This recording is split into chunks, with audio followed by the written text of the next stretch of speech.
fillet. And this is the fingerboard, and I've got little holes and little pins which are made of ebony. Oh, really? They help me locate it. As soon as the glue goes on, of course, it'll slide all over the place. Yep.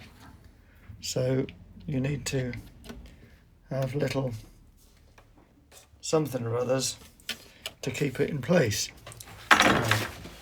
Glue, glue, glue. So now we get the tight bond again. And your adhesive of choice? Yep. And you can make lovely little patterns here. And you go, there, let's eat your heart out, Jackson Pollock. And I wish it would stay like that. And I want loads of glue. Why is that? I want to see glue squeeze out. And I know there's no patch of, starved glue joint. So right, you're going to click in there. Find your locating pin. There we go. There we go. Wow. So there's all those little pins there. And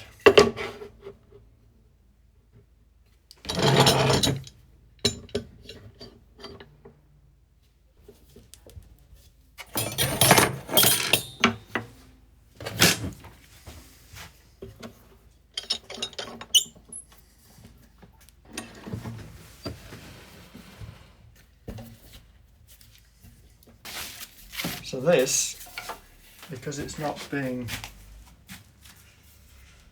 located, I locate it with sticky tape. Right, where's this? And this and this. So again, the headstock's all oversized. Yep. And will be trimmed back.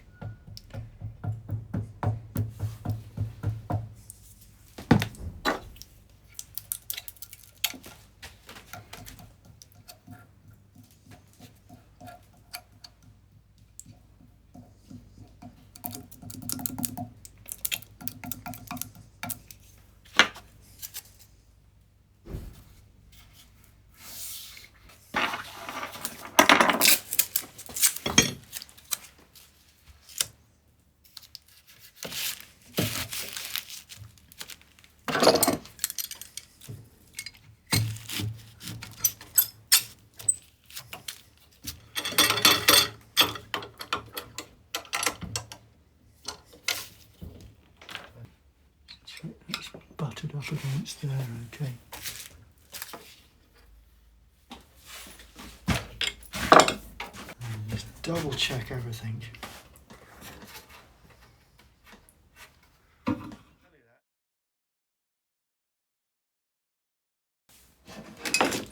Oh, wow. Oh, my goodness. Oh, how amazing.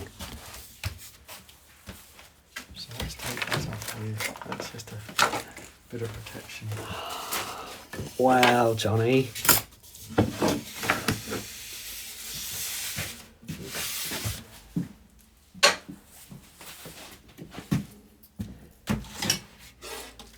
So you can see the neck is trimmed back to the fingerboard. Right. So I don't touch the edge of that fingerboard at all. That's my guideline on both sides. And I've reduced the depth by, since you were last here, by probably 3 millimeters or something like that, maybe 2 millimeters. Right. I just rounded it off a bit roughly. And then also what I've done is I've skimmed the fingerboard and started to make the profile, the radius on it. Right. So it's getting there, is what the process is. Slowly take a bit off, let it settle for a day, and then have a look, see where it's moved. And so today I'm going to take a bit more depth off this. I've reduced the depth of that. So that's the finished surface of the back of the neck. Oh wow. With a little note of what dots we're having, Okay. in case I forget. And those are the points of the. That's where the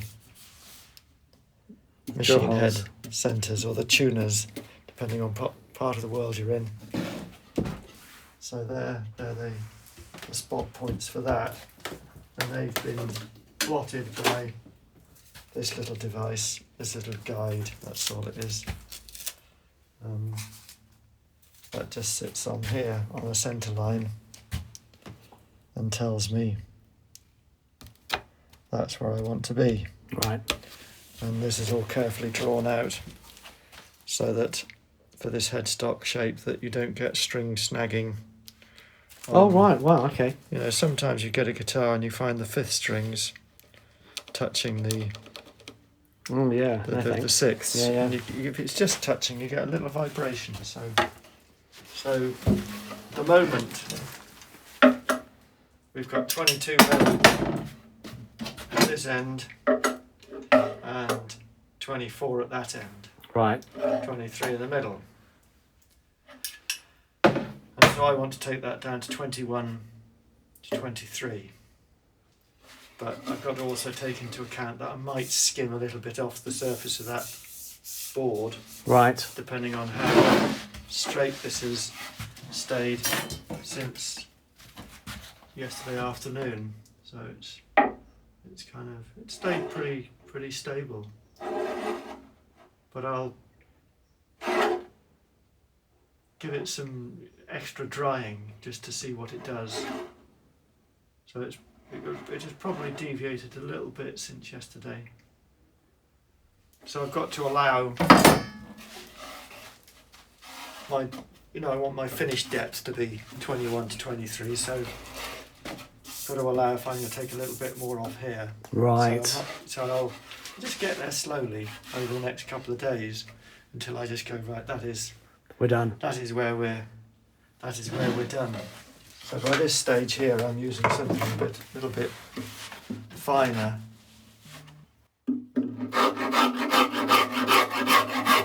Coarse rasps.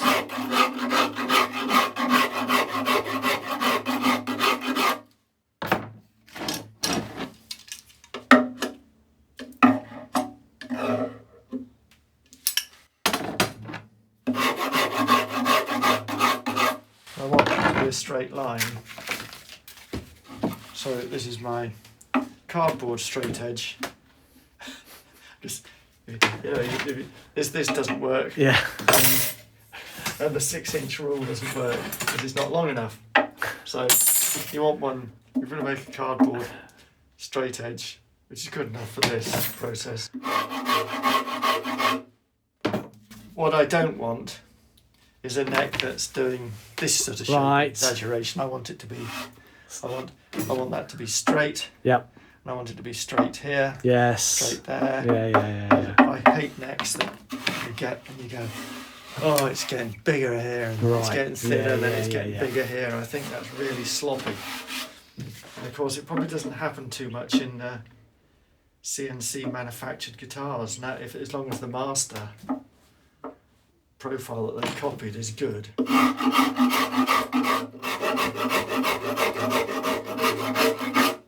And I've got some little templates that I have as a guide when I get nearer. These little shapes. So this is the shape at the first fret, and you can see I'm miles away yet. Right. And then this one's, I've got 9th fret, which is about here. I'm getting there, but there's still a long way to go. Mm-hmm. And those are basically mouldings that I've taken off a neck that I do like. Right. Okay. Yeah. The headstock's still a little bit wider than it needs to be, and I'll trim those to the width when I've got the machine head holes in, and I've got the machine heads as a complete guide as to where I want them to be. Right. As all the machine heads are very slightly different. And so it's the how much machine of that button do you want poking out to make it comfy. Oh, So okay, you yeah, don't want right. you don't want them too tight into the edge of the headstock. You can't get hold of them properly. And they're all very slightly different. They're all also all very slightly different in their depth of headstock fitting. Right, right. So you've got to make sure that you know what heads you're having Okay. to fit the guitar. So this depth will vary by,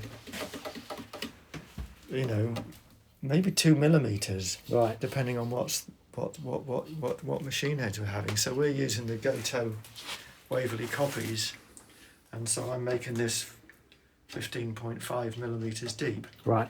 and they'll then fit a set of Waverleys as well.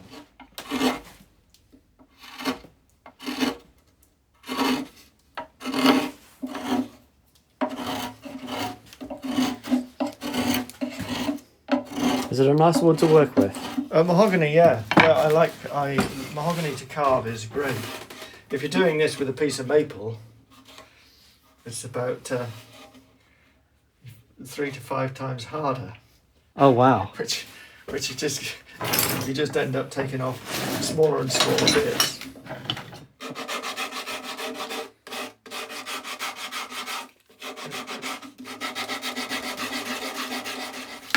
Some people work in a much less messy environment than I do. I will always work in a mess. It's just the way it is.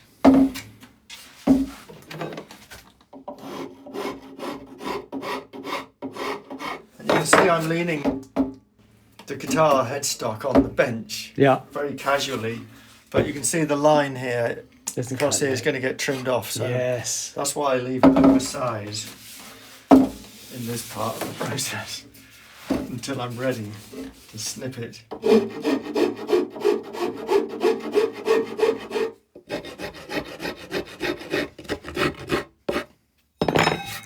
So again, that curve's quite important. Yeah. Depending on, I mean, you want to be able to get a hand up to there Mm-hmm. without too much bulk there. So, and again, it's personal taste as to how you shape this whole heel thing. I've just settled on this.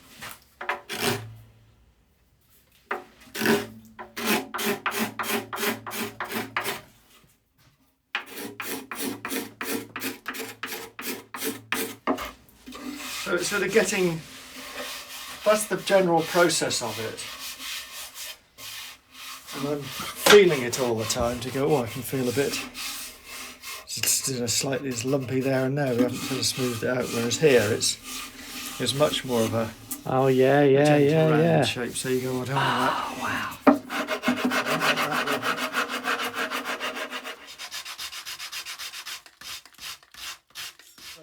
On and on it goes. And then you'll get different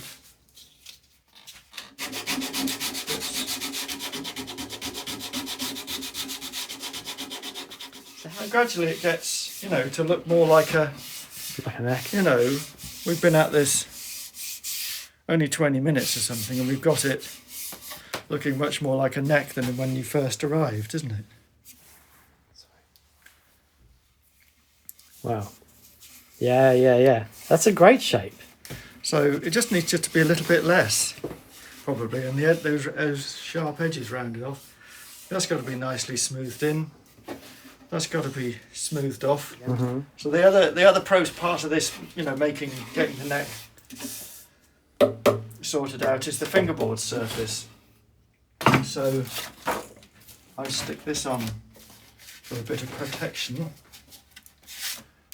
and I have yesterday planed the surface of that board Right. with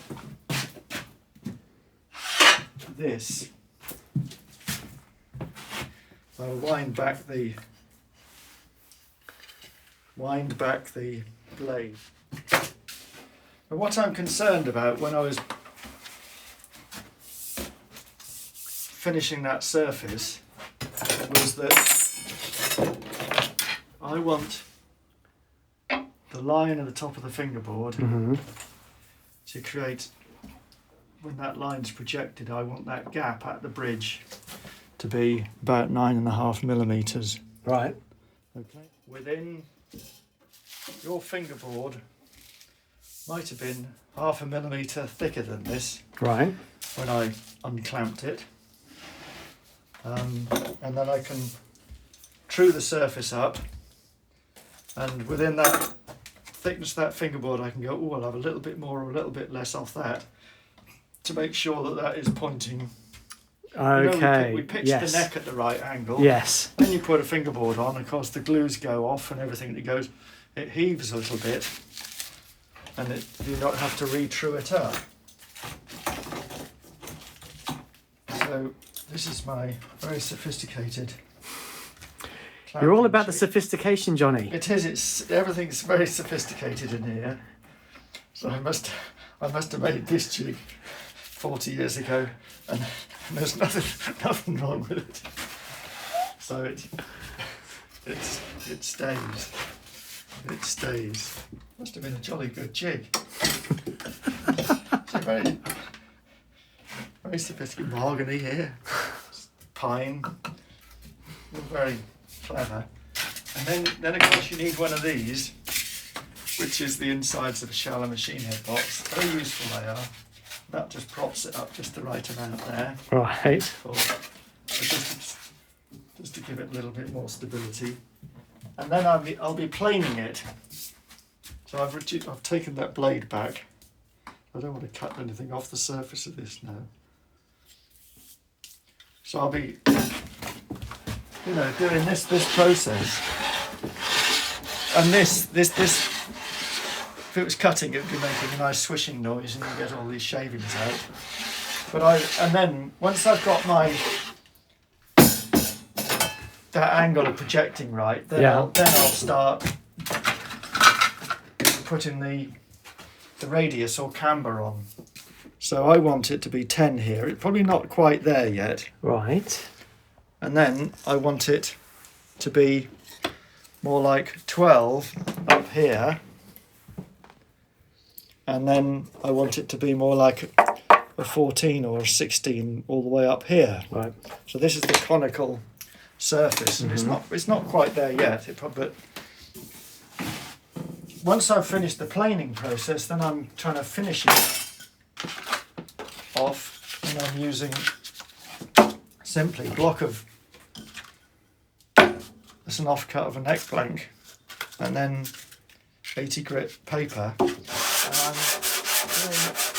I'm going diagonally across it, a bit like we did on the back of the neck. Right. You go diagonally across it and you'll knock the humpy bits off, and you keep doing this in relation to a straight edge and against a light source to make sure that you've got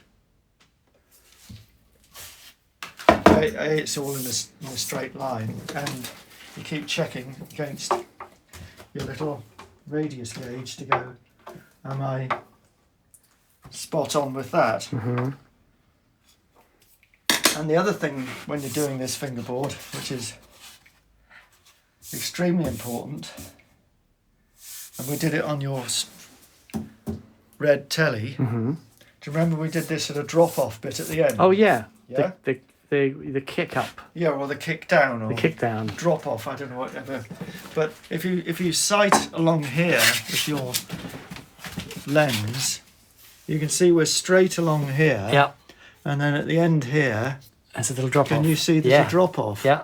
And that drop-off is probably not quite enough yet. I'd like it to be more. Right. But as soon as you get the string tension on this, it'll naturally pull the neck. Oh, so that's. It'll naturally pull the neck. I mean, okay, it's bending more now because it hasn't got frets in it. Yep. But I'm just pushing up onto the underside of the guitar, and it'll have that shutting effect. that gap. It'll Wow. close that gap. So if that gap wasn't there, and you stick the string tension on, You'd have buzz. this is up in the way. And then the other part of the equation is why I want more off. As the humidity makes the guitar front rise and swell, Oh, wow. that will rise and swell with it. Right. So yeah, get it out of the way. You hardly use these notes on an acoustic.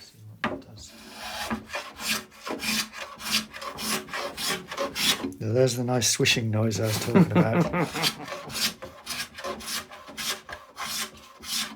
You can see this, this piece of ebony has got an absolutely fabulous little grain pattern in it. You can see it's not completely jet black, but it's all little lines in it, and a little sort of fleckle up here. That's lovely. Which, when it's oiled, you'll lose most of that, unfortunately. Right. But, and then the other thing that I need to do to these before the frets go in is to, I don't know if you're going to remember. Oh, I remember that. Yeah. The bevelling process, so that the edges aren't sharp. You want another diagram for that, as to why we did it. So that when you pull the frets out, you're not chipping off. Yeah, you're not chipping off the edges. That's the whole idea of that.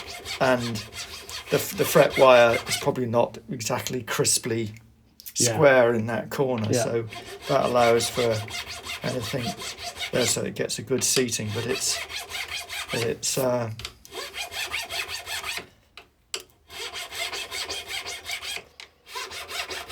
we go up and down doing all those, and we've got to put some dots in it as well. Yes. But I don't want to I don't want to do that today. I want to let that settle. Yes, of course. Skim it. Yeah, of course. But it's a very simple process. You see that little drill bit there? Yeah. It kind of cuts nicely, so it makes a clean hole. Mm-hmm. And that's just kept for that purpose only. So drill a little hole about 1 millimetre deep, Mm-hmm. and then put super glue the dot in. Easy. And the dot is about 1.5 millimetres or something. So. And then you'll sand it down. And then you just sand it off. Nice. So it's coming together. You can see the nut slot's been cut. You see that? There's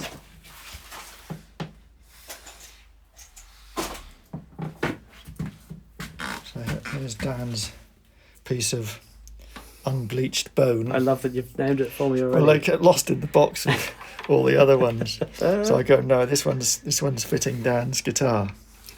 So but you can see that little detail that I described. I don't know whether it shows up in the light there against it, or can I take it out? Oh yeah, no. So there's a little bit of rosewood underneath there. So obviously it's oversized at the moment. Awesome. But this is the unbleached stuff, which is yellow and smells of beef when you cut it. It's harder than the bleached stuff. I think the bleached stuff must go into a vat of boiling caustic soda or something. And the bone nowadays seems to be so much softer after it's been through that process. Right. Yeah. So what's this? That's mother of pearl. Oh wow! Right. So it comes in a shell that's the size of your hand, maybe bigger, isn't it? And you see it down at the seaside shops, and you take it home and use it as an ornament. But they're sliced up into little slices, 1.5 millimetres thick or something like that. And then I stick on a piece of paper with a photocopy of the logo on it. Oh my goodness! You actually saw this out by hand. This is how it used to be done. Oh my god! And it's still done by funny old geezers like myself. So that is incredible. It takes it, and slowly. I've started off on there. Mm-hmm. And I've driven all the way around here. That bit popped out in just a minute ago, just before you came through the door. The blades are minute, you can see. You can't even see the teeth on it. You need these goggles on to be able to put it on the right way round.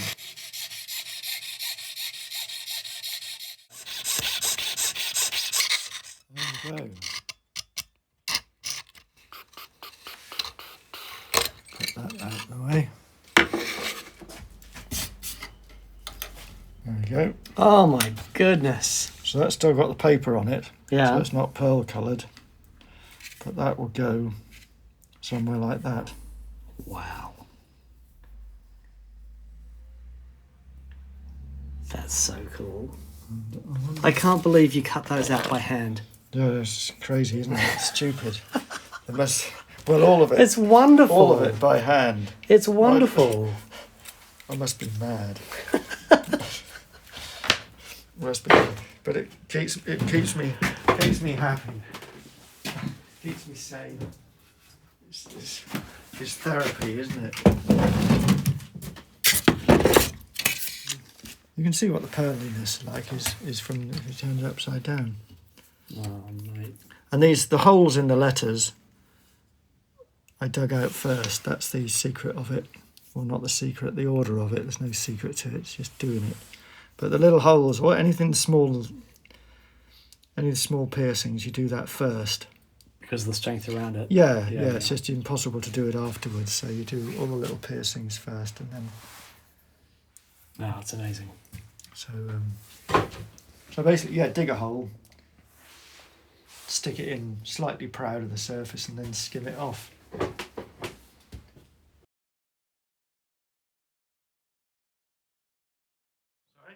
Wednesday morning. Oh my God, it's got frets on. It's got frets on, yes. Oh my word, look at that. It's got frets on. It's got that bit in. Got your dots in. Oh man. You got my dots in. Oh wow. It's a guitar, Jonny. It is almost a guitar. It's missing one vital ingredient. And the finish. And lot of sanding down. Lots of sanding down. So it's, but I'm just, at the moment, finessing that neck shape, which, and I've got the side dots are in, and need to grind those back. So we can do that while you're watching. And so it's a beautiful thing. So it's getting there.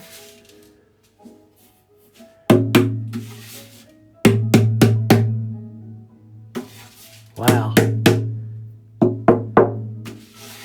So it's resonating. That's amazing. That's what you need. I'm not just imagining that, right? That sounds really resonant. Yeah. So wow. So let's see what these side dots look like when they're ground back. Do you want the radio off? Yeah, that'd be great. Thank you. Just so we don't get extraneous background noise. No, it's not that. We'll get copyright. Oh, I see. Oh, yes, they'll. I'm allowed to listen to the radio in here. You are? Without PRS. I have talked to them about it on many occasions. And well done for being so on it. And I say, are my customers allowed to play tunes in here on the guitars? So, they say that's fine. But you're not allowed to entertain the customers with it. That's what it's. Don't worry, Jonny. There'll be no entertaining from me. So we worked out what the ins and outs of it were.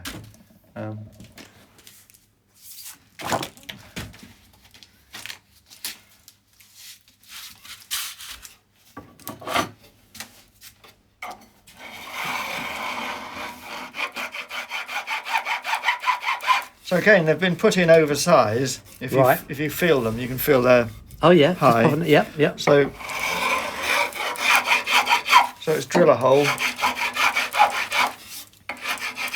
push them in with a bit of super glue, the gel variety, and then grind them flush.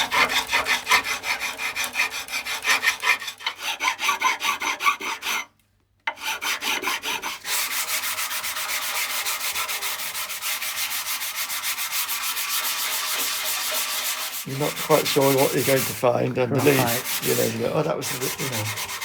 So you just have to. It's a lottery.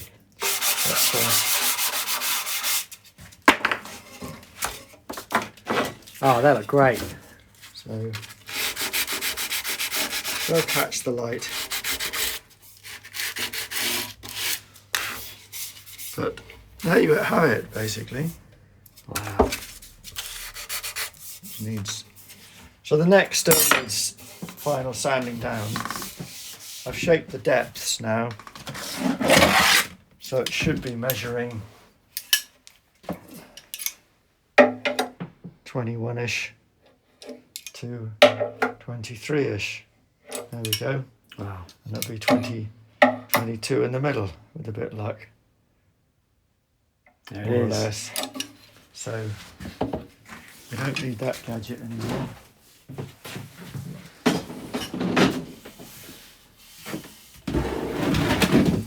Oh, wow. So it still needs smoothing in here, up this end. You can see I've marked on where the tuners are going to sit. Oh, yeah. So I just want to make sure everything's going to be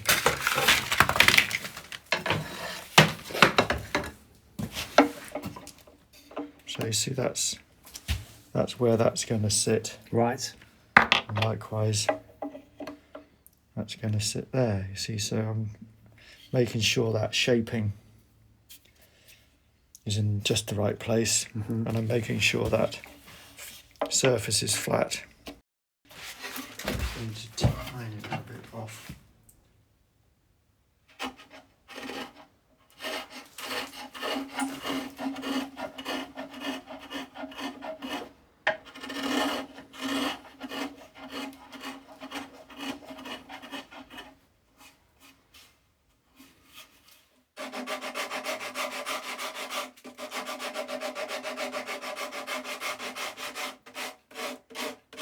See, that one's got a curved side Oh, wow. and a flat side, and that curve kind of matches this curve. Oh, wow, okay. So they're all little carving tools, really.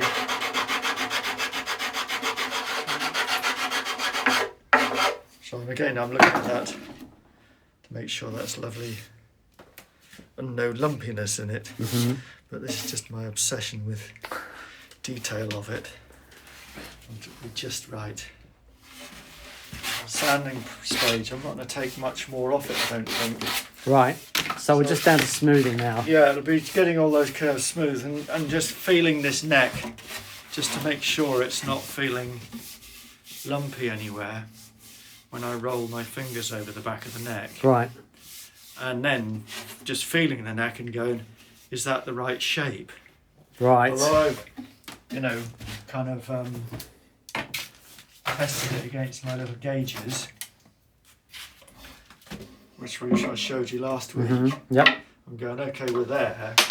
You go, okay, does it feel right? And you go, oh, blimey, it feels skinny. Right. You know, you always go, oh, this is really skinny necklace. But what you forget is the strings. Oh, So yes, in order of course. to simulate the strings, I just get a piece of 2mm slice of timber and just stick them on and go, well, what does that feel like there? You get a Right. far more accurate idea of what your neck shape is.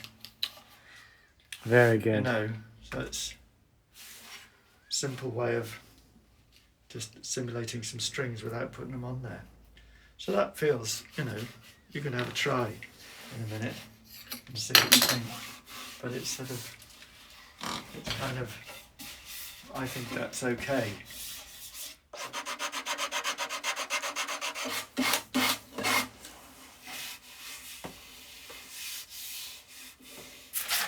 And then we'll do this.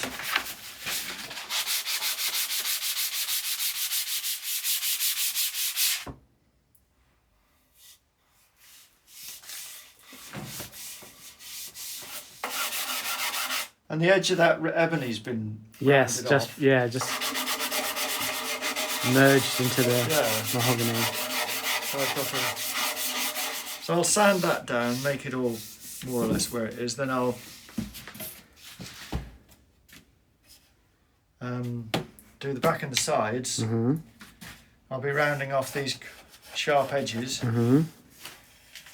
And then when all that's, this creates an awful lot of black dust. Right. Or dark brown dust. Which I don't want to get into the spruce, so the spruce is the bit that gets done last. Oh, okay. So I sand all those sort of dirty wood, and then mop up all that dust, Right. and then I can go onto the spruce. Look at So that. that's how it's done. But yeah, I'll probably spend best part of the day just sanding that down, Wow. smoother and smoother.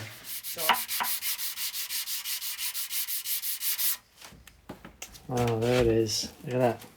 Wow.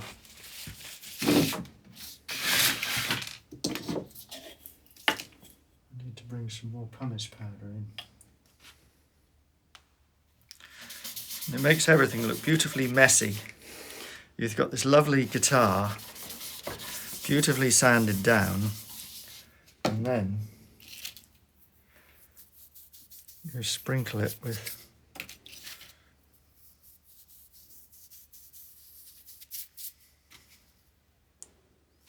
some kind of mud-like material.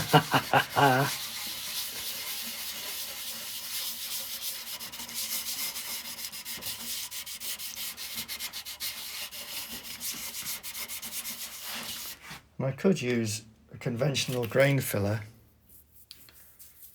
but in the French polishing process, this is the traditional system for filling grain with. And That is amazing. Actually, it's more efficient than grain filler, the sort of water-based ones that I've used.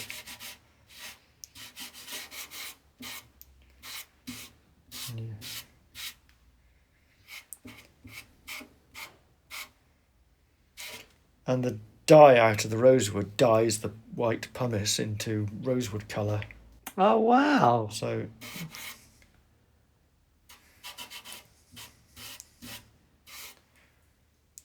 if you catch that at an angle, at a light from this end here, you can sort of sideways, you can see, if you looked at a regular piece of rosewood here, which is, I don't know whether that's a very good example of, maybe it's better looking at the back, but if you look at the back of that guitar, you can, in magnification, Yep. can you see there's an awful lot of pores Yes. in there? Yep. Got that. So, and then if you catch that now, the pores have all been filled up. Oh, wow. So if you, and so that I'd leave that set overnight, Right. and I might put a bit more on it later, and then smooth that back down to the timber again. Right. So you'll let that dry and then sand that back down. Yeah, sand that back down Right. again, and then do the sanding process all over again. So it's all a finishing process on a guitar is not fast. It's you think you've finished, and then you go, then it's ages. Right. It's more. It's weeks later that you actually get it with the finish on it. Wow. It's a bit deceptive. You think, oh, I've done it. I've done it. That's. Which it'd be lovely if people would just take them away like this. But You'd be able to crack them out by the thousands. yeah, I'd be able to make twice as many. So I've got to sand all that down and do that grain filling process, and I might get the grain filling in done by the end of today. Right. So, and I'd obviously do the sanding down and the grain filling on the backs and the sides, and then Do that. clean up the front Got it. afterwards. So Got that it. all the dirty black stuff is out of the way. Johnny's 'Cause, looking remarkable. How lovely.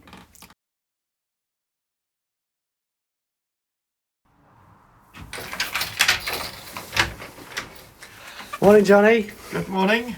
Come in. Come in. How are we doing? Well, not freezing cold, which will warm up a bit. Okay. Right. Here's your guitar sitting there Oh my goodness. with a... Oh my word, look at that. So that's a few coats. That's about 3 or 4 days worth of polish on Seriously. there. Yeah. So next thing to do is to rub it back a bit, Okay, and I'll put some shellac on there for you awesome. while you're here. So this stops, any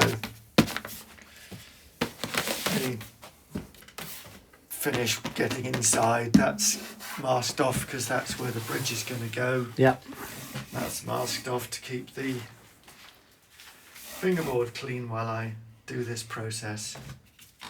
So all I'm doing here is giving it a scuff sand, knocking off any little high spots, Right. and anywhere the shellac does a kind of form some ridges, which in the little corners is where it's likely to happen. Right. On the big surfaces, it isn't. So, giving it a rub back. In the morning I can do more rubbing back than I will do later in the day, Right. because it's gone up much harder overnight. So each session we'll be putting on maybe 2 or 3 coats of very thin material. You can see we haven't quite filled up the grain yet, but it's pretty close to it. Right. And how many coats are on now? So, well, I've done this for 3 days, really. So you've got what, First day. 9 coats on and it still hasn't filled the grain? Yeah, because this stuff's very, very thin. Wow. It's not like a... Like a polyurethane or If something. you're doing a polyester finish, Yeah. it's probably 5 coats in an afternoon, and you've got a millimetre thick of lacquer. Yeah, right. And this is a coat of this is thinner than a coat of cellulose. Right. If I was spraying a guitar with cellulose, which I've retired from, I think the smell is probably the fumes of it. I decided might have been not doing me any good. Mm-hmm. So I've been trying to find some environmentally friendly alternatives. Hence, I offer people the oil finish, Yeah. which is basically linseed oil with drying agents in it, Right. and that you put on about 10 to 14 coats, 1 coat a day. It'll dry overnight. Right. And it's just like old-fashioned varnish. Right. Varnish and paints all were before they invented the poly. Okay. It's in the 60s or something. All paint was based on linseed oil drying agents. If you wanted it to be a colour, you threw pigment in it. Oh, wow. And if you opened your tin of paint in your garage, your dad's garage when I was a kid, there was always a skin on top, and then there was a layer of linseed oil, and then you stirred it up and you got a tin of paint again. Yeah, Do you right. remember that? Yeah, I do. Right? Young people won't remember that. No. Anybody who's my age will remember it. So that's what paint used to be. Until, things changed. People invented nastier stuff that was probably slightly tougher, but obviously with the polyurethanes and the polyesters, very, very tough. But on a nice acoustic instrument, you're trying to put on as thin a layer of something as possible. Sure. Because the more you put on it, the more it kills the acoustic response of the guitar. It's like putting a blanket on it. So, it's... So the oil finish is pretty thin. and this is thin, but this you can go up to I can go up to high gloss finish, so it'll look like a lacquered finish, and it's what all instrument makers would have used until sometime in the 20s. Wow. Where cellulose was introduced. Right. And the reason why people picked up on it was because it was faster. Oh, of course. It's all profit, speed. But now people might be thinking about environmental issues. So the shellac is a natural occurring product. It's a lac, LAC, beetle that lives in Asia and puts its nest on a tree, dives inside, eats the resins in the tree, secretes it and makes a nest, which I've never seen one because I've never been to Asia. But it must be something like a wasp's nest, I would assume, that we might find in our house somewhere up in the attic. And what they do is they take these nests, slice them off with a hot knife, and then warm them up and sieve it, and then dry this resin. And so the resin that I buy is little flakes of stuff. So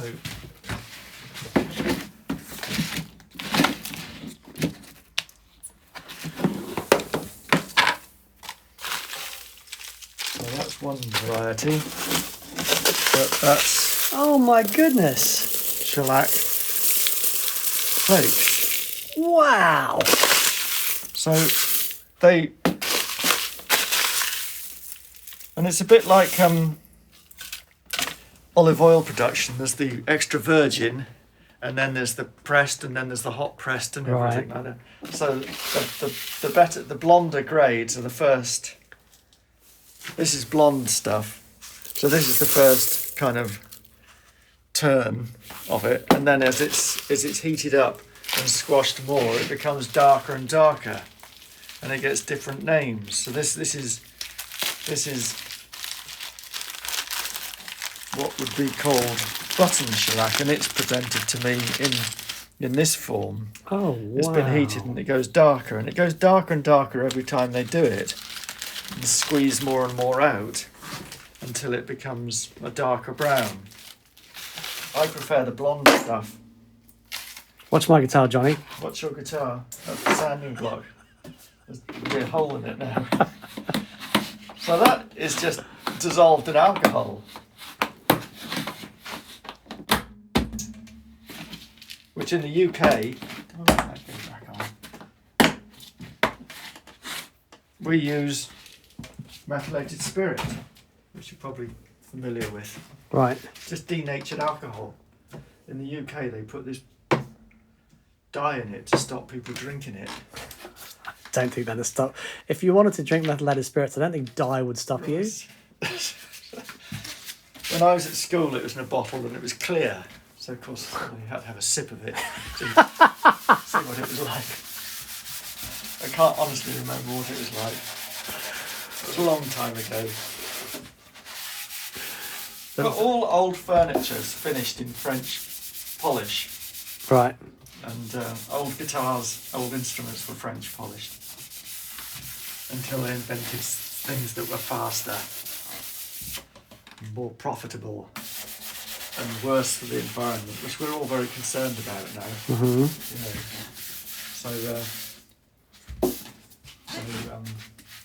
So this is my nod to global warming.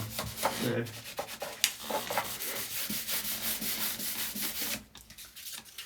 We're not going to pollute the planet anymore. And wood is a renewable resource. As is beetle poo. As is, yes. Absolutely. Is it the same amount of coats on all over the guitar, or do? Yeah, on this, yes. Yeah, right. Yes. So the neck will have the same finish as the body. Yeah. Right. And Tom, you missed that bit happening because that happened after the grain filling.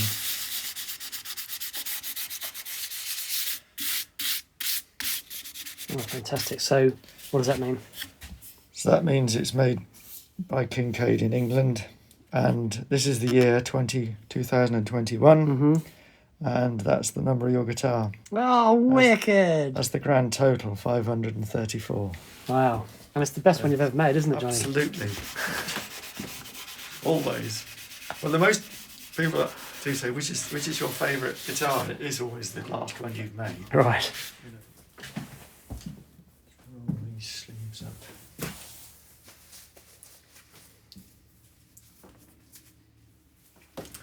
And it would be nice to do this French polishing in 30-degree heat, but it's go off faster.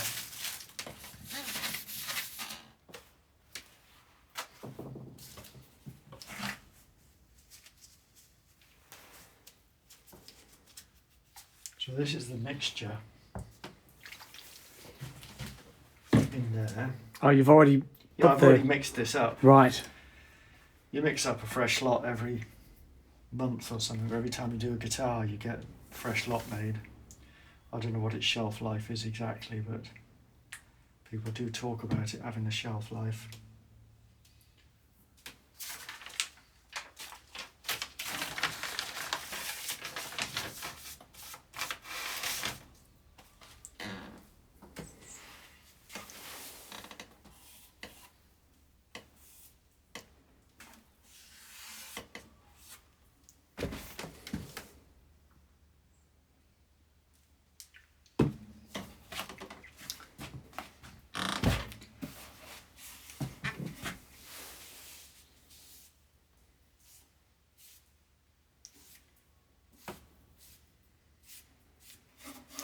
So I do the little creases, the corners first.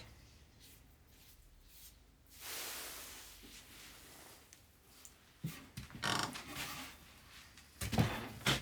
getting used to how much stuff is in here. Mm-hmm.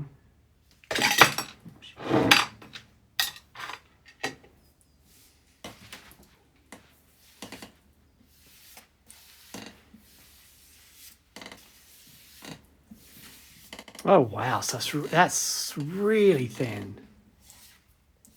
Yeah.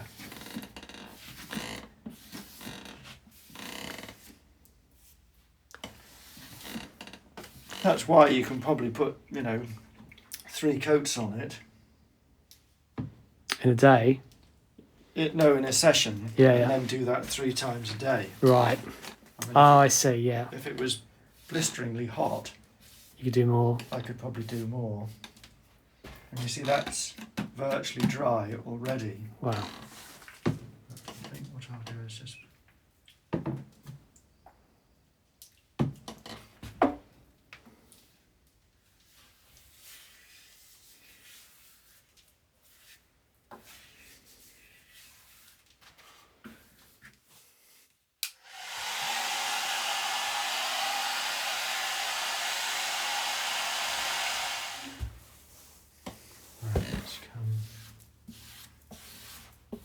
But you can see when you smell it, it's a lovely smell.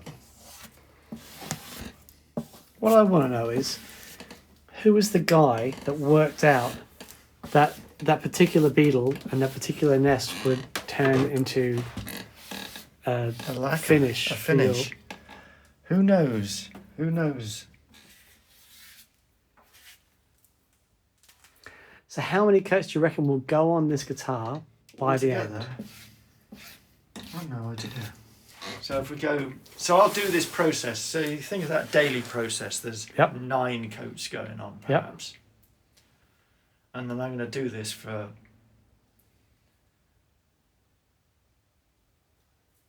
how many days? I'll probably do it over the 3-week period. You see. Wow. And I'll leave it for the weekend, so it won't get. That'll give it those layers a chance to harden off. Then I can give it a good cutting back. Right. After that. So 145, 150 coats. Yeah, I'm mad. totally mad. Totally mad.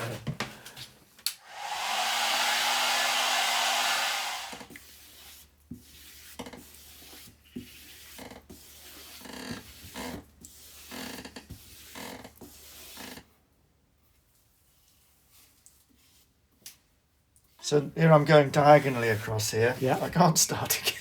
That's all right. So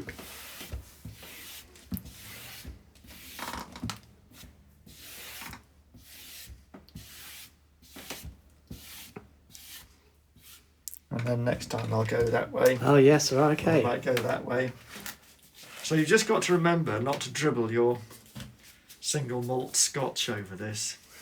It'll melt the finish. Seriously? Yeah. So that's had 2 coats. I might leave that for half an hour. Okay. What I'll show you is the polishing.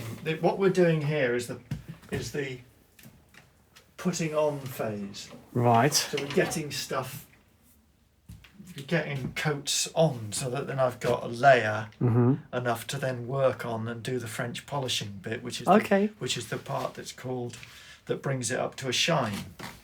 So I happen to have a plank of wood here that,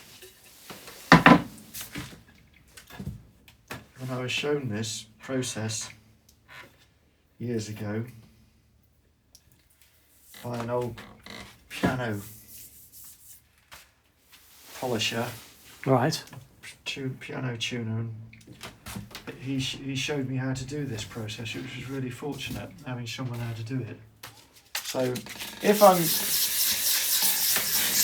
cut it back, you've got that roughed up surface. Right. Now if you were doing a lacquered finish, like a cellulose, you'd be doing this flatting off process, and then with rubbing compounds, you'd gradually polish that back up to a shiny surface. With the French polishing process, let's get this worked out. So you start using a much thinner mix of polish at this stage. Right. So I want to put some on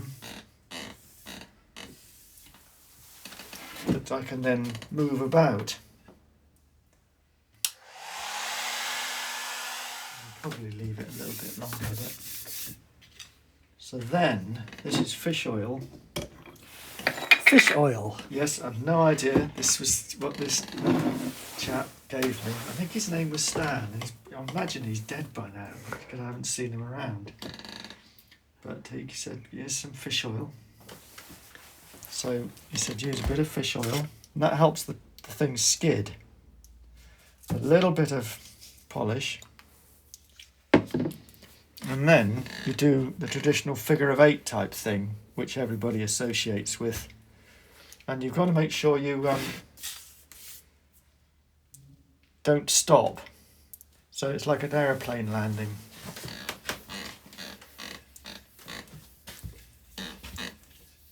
You can see it. Oh my goodness. Evaporating before your eyes. Yeah. You can see that. See the shine coming up? The tail is kind of the vapor trail after Yeah. it. Can you see that? And this must be moving molecules of French polish across the surface and into all the cracks. And you're pressing quite hard. And you can put a little bit more on. You're putting tiny amounts on now because you're just working the surface.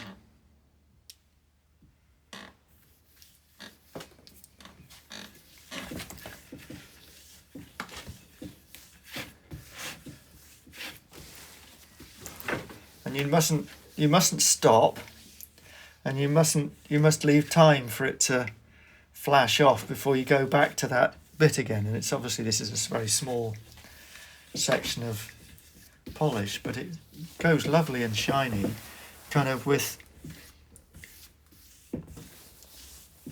not an awful lot of effort. You've suddenly made yourself a shiny surface. That is fantastic. And then if you want it to polish it more, you use your, well, I won't use that hand, it's got French polish on it, but if you've got a dry hand, you can use your palm of your hand, and the oils in your skin will shine it Wow, up. it gets down to the oils in your skin Yeah. to shine. Oh, wow, that's amazing. That's such a people beautiful finish. Yeah, it is a lovely Look at that. And this is, it's a bit of wood I use for clamping onto bass guitar necks to Right. heat treat them, which is why it's all bruised up. But it's Oh, it's just a beautiful. lovely natural.